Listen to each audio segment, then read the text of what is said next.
Samajwadi party के कद्दावर नेता रहे पूर्व विधायक एमएलसी नरेंद्र सिंह भारती, जो हाल ही में भारतीय जनता पार्टी में शामिल हुए हैं, आज वह गौतम बुद्ध नगर पहुंचे तो उनका जोरदार स्वागत किया गया।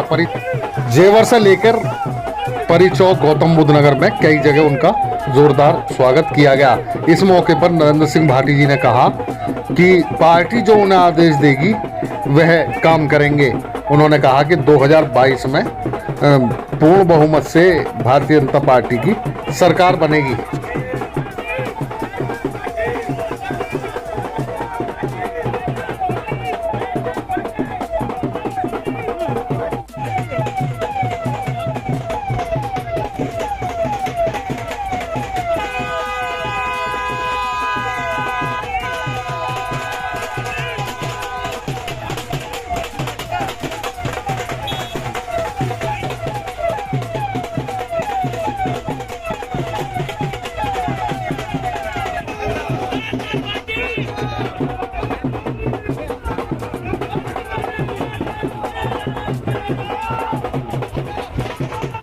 भारत माता की जय, भारत माता की जय। अपने श्री नरेंद्र भाटी जी आज वर्तमान में आप स्थानीय निकाय से सदस्य विधान परिषद भी हैं। पार्टी के लिए हर्ष का विषय है, गर्व का विषय है। मंत्री जी, आपने अभी हाल में बीजेपी ज्वाइन की है, तो आपकी क्या आगे की राजनीति की रणनीति रहेगी? क्या आप आगे क्या वो है?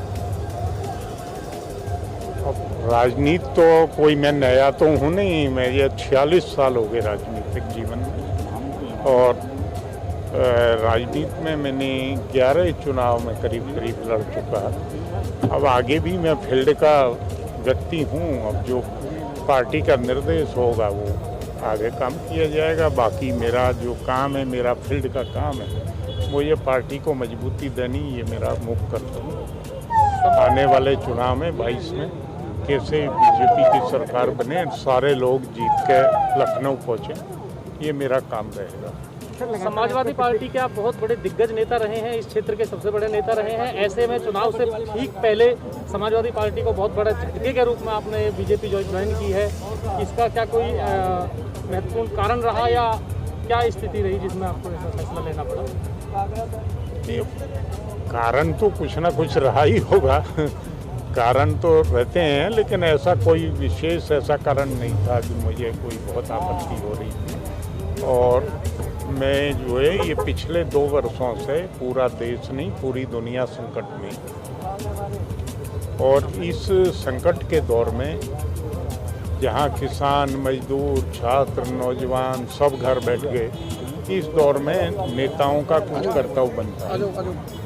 जहाँ आम आदमी की सोच खत्म हो जाती है, वहाँ से नेता का काम शुरू होता है। क्षेत्र के लोगों को आपसे बहुत ज़्यादा उम्मीदें हैं, आपसे बहुत जुड़े रहे हैं, क्योंकि आप जमीनी नेता रहे हैं शुरू से ही। तो मेरा कहना है बीजेपी पार्टी के साथ मिलजुल करके आप ऐसे कोई मतलब यहाँ के लोगों के लिए क्या ऐसी मांग है या क्या चीज़ मुद्दों पर काम करने का अहम आप जो किसान, मजदूर, छात्र, नौजवान सभी को मिला के चला जाएगा। जो उनकी मांग होंगी वो भी समय समय पर पूरी कराने का भरसक प्रयत्न करूँगा। और उनके सम्मान को चोट नहीं लगने देंगे, उनका सम्मान बनाएंगे। आगामी जो विधानसभा चुनाव आ रहे हैं उसमें आपका क्या प्रयोजन रहेगा? आप किन किन मुद्दों को लेकर जनता के बीच और जाने वाले हैं?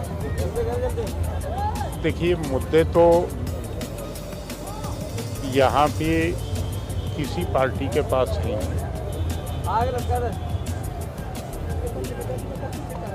अगर मैं ये कहूँ कि बहन जी ने तो आज तक मैनिफेस्टो ही नहीं बनाया कि हम जीत के करेंगे क्या। हाँ, समाजवादी पार्टी का जरूर मैनिफेस्टो बनता है, कांग्रेस का भी बनता है। कांग्रेस का मैनिफेस्टो में भी कुछ होता नहीं है। समाजवादी पार्टी का जरूर मैनिफेस्टो बनता है, कांग्रेस का भी बनता है। कांग्रेस का मैनिफेस्टो में भी कुछ होता नहीं है। समाजवादी ने पिछली बार बनाया था 12 में, अभी तो मुझे जानकारी चली नहीं है। अभी तो किस्तों में बांट रहे हैं मैनिफेस्टो।